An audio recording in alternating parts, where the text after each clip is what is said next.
What's up, guys? Xavier here with you on Entertainment Scoop, and I am honoured to be sitting next to the man, Jocko Sims. How are you, man? Doing great, man. How are you? Good. You got a lot of things going on, and it's like the more I read, the more interesting you became. Oh, yeah, absolutely. Hopefully I won't let you down. No, you totally didn't. Dude, tell me, you've got, so the Last Ship Season 2 premieres on, like, June 21st, so next Sunday.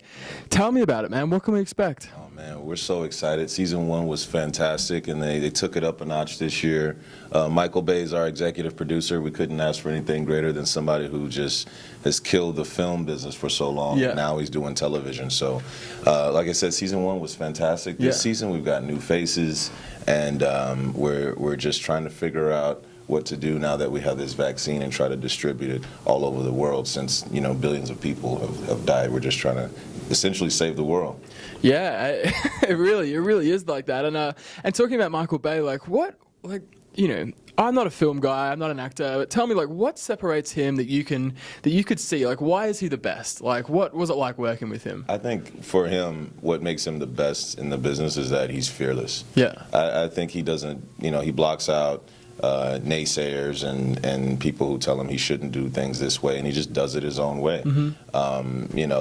His films aren't for everyone, mm-hmm. but regardless of what some critics may say about his films, they come out #1 at the box office time and time and again, and there's something to be said about someone who's able to do that over and over again. But the cool thing with this show is the critics have been very kind to the show. Mm-hmm. It's actually really good. So yeah, proud to be a part of it. I got a great rating and everything. It's #1 like last summer, right? Yeah, it was killing it. It was really great. And so was there anything that you could see? I mean, obviously you've been an actor for a long time. You've worked with a lot of producers and directors. Is there anything you could see with Michael Bay that just made you go, oh, okay, I get it. Yeah, he's great. Yeah, actually, there's a story that I wasn't there for the pilot, but when he came on set, I think he surprised everyone, and he showed up during the filming of the pilot, and he just picked up a camera mm-hmm. and started filming, and started filming in the sky, doing this, and people were like, "What are you doing?" He's like, "Oh, don't worry, there's going to be helicopters here." And he's just like, just filming like all kinds of random stuff, and he just had this vision. Yeah. And everything he shot, I heard on the pilot, made it into. Oh, really? Made it into the pilot. So, and the helicopters, everything just looked amazing. So that story for me just got me really happy. Yeah. So he's just a man with a plan. He knows exactly what he's doing. Nice. And what about your character, Lieutenant Carlton Burke, as a Did the character evolve this season? Was it challenging? What happened for you? What was the? Yeah, initially I found Carlton Burke to be a little bit challenging because I never had played a character like this. This guy's a tough guy. He's a killer when he has to. And you're a big softie in real life? I'm a big softie. I haven't killed anyone, not yet. And then I usually play like lawyers and detectives and those sort of roles. So this guy, I bulked up for the role, and not that the writers didn't ask me to do it. I just decided. I was like, let me be a little convincing, at least to my family. Yeah. He's finally got the right motivation. I feel like if I was ever offered a role, that might be motivation to go to the gym, right? Listen, that is my only motivation. Yeah. I hate it. All right.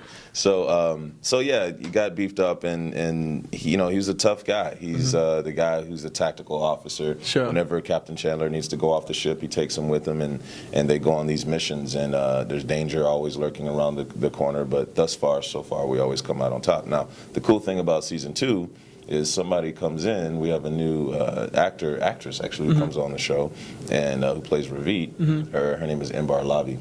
Yeah. And Burke is smitten. I saw that. You're a little loved up in this one. Absolutely. So that's been fun this season, like playing with that and playing with the different aspects of the character. So, I mean, you've got your comedy series, you've got The Last Ship coming out, you've got a show at the House of Blues next month.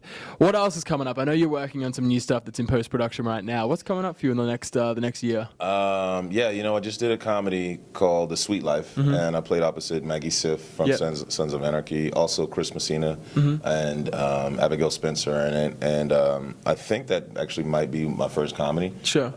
And that was hilarious. We had a lot of fun. I think that's going to come out either later in the year or next year. And Masters of Sex season 2 just dropped on DVD. Yeah. So definitely go pick that up if you want to. Made the back cover, I saw. Yeah. Good job. I was Impressed. really excited about that. I was a guest on that show, and it showed me a lot of love. That's awesome. Well, dude, thank you so much for coming in. Thank you, man. Really appreciate it, man. I can't wait to watch the premiere next Sunday, the 21st. Check this guy out. You're watching Entertainment Scoop. I'm Xavier Brinkman. This is Jocko Sims. Catch you next time. The stare down.